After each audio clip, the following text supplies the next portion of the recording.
Yan, tawag na. Okay, tapos i-rotate natin siya 3 times, vice versa. Okay, ready? 1, 2, 3. Tapos, kabila naman. Okay, ready? 1, 2, 3. Kamusta ma'am? Parang.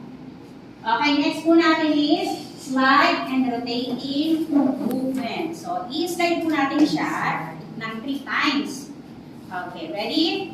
Slide, rotate. Slide, rotate.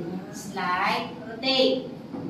Slide, rotate. And slide, rotate. Slide, rotate. Next, slide and rotate. Slide, rotate.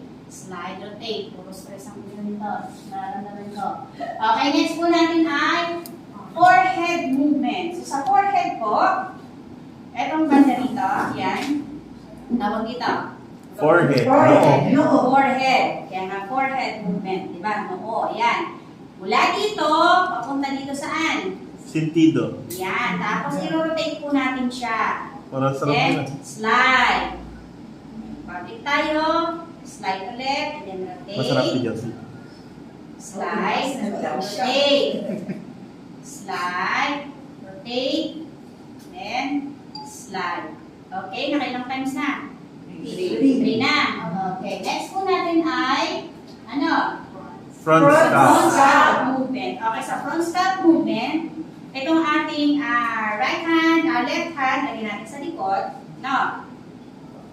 Yan, hawak natin siya doon sa kanyang batok, sa may taas na batok. Okay, tapos itong ating right hand, yan. Vibrate natin siya and then, 3 times ha? 1. Slide, ano? 2. 3. Okay, next. Ano po next? Back scalp. Sa meron front, meron tayong back. So, ilagay natin siya dito sa may forehead niya and then ito ilagay natin sa may, anong tawag dito? Back Back scalp. Sa likod. Batok. Batok. Ano to sa ano? Back scalp. Ano yung batok sa English? Neck. Neck dito. Ay! Ito ay Forehead. sa likod. Ano ang tawag din sa likod? Sa likod. Spine. Sige. Okay, 3 times ulit. 1, 2, Kuno na lang is 3. Okay, next po ay, ano po nakalagay? Hairline. Okay, hairlines.